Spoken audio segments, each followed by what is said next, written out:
How do you see the kind of current economic deconstruction that we're going through globally, either opening up space or closing up space for some of the tax reframing that you're working on? Hopefully opening up space, because people are looking for economic alternatives and whole different economic frameworks, you know.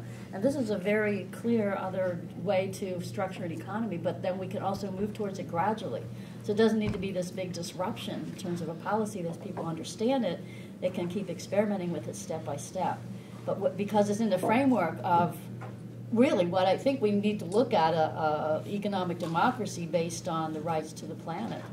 It's a question people aren't even asking usually. They're not asking those key ownership questions of who should own the land and resources, and the only really legitimate answer is we all should, equally by birthright. Most everybody would agree with that. You know, you mentioned it, that you want to have equal rights to your planet as a human being.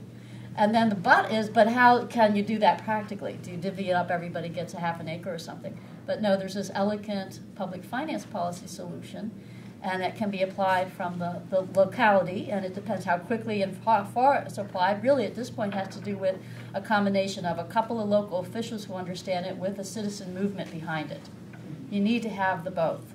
When you just have the public official, you might get it implemented, but then you lose it when the public official's out there, because there are the forces that concentrate wealth through real estate, the real estate game. So you have to be on that alert. So I think by linking all these movements that start framing them in terms of land rights movements, like vacant lots. Well, there are vacant lots all over our major cities. Why are those vacant lots not sprouting all kinds of affordable housing? We don't have to just look at a vacant lot as an isolated thing, but we bring together a land value tax, land value capture policy. That vacant lot will be put to good use, and it could become a park, or it could become affordable housing, or it could become business cooperatives or something. You see what I mean? So I'm hoping it's really going to open up space here as we see that the federal government may not be able to do the good job that has maybe done for us in the past in terms of social programs, and that we're going to need to go looking at how do you build a local-based economy? How do we build a regional-based economy? How do we get self-reliance within the region so that all basic needs can be well met? And I think that tax policy is a crucial driver. It's an incentive. You can either destroy or create with taxation. It's kind of understood that way. So we need to see that. That's our most direct connection, besides voting, I think. One of the most direct connections of the individual to the government, and how many of us pay into the tax system, and aren't we just agonized with what is done with our tax dollars, which is what our labor is producing, and it's going to do the most horrible things and subsidize still big corporations and militarization and so on.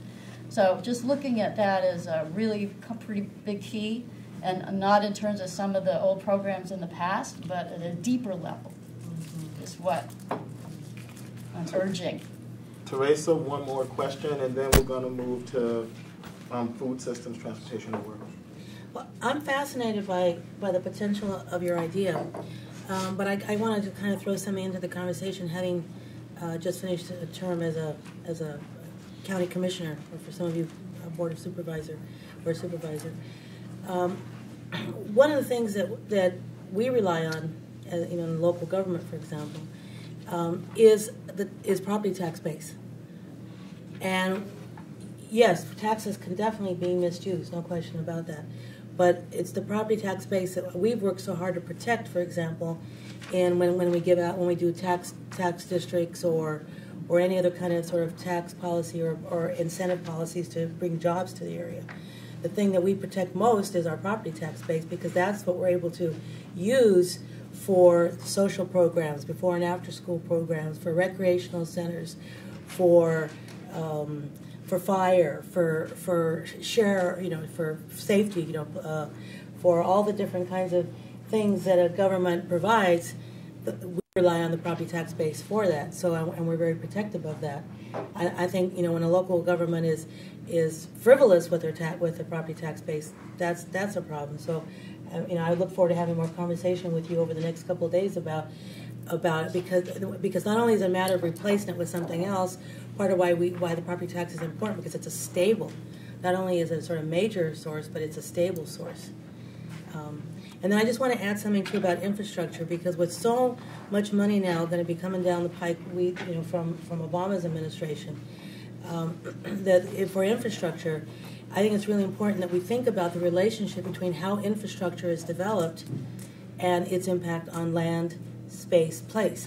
So Bob, for example, many years ago had done a thing around transportation and environmental justice, and the connection between, highways that would intersect our communities, for example. And so the engineers, for example, who might be planning the highway or the road, they think about moving traffic. But it's when we engage as community activists or socially conscious, from what other places we may come from, it's when we bring to the table the issue of, yes, but you've got to think about how this road is developed and what its potential impacts are. So again, all these sort of shovel-ready projects they can be very positive in bringing jobs, but they can also be very destructive if they're done in such a way that exacerbates growth issues or other kinds of land use and land tenure issues.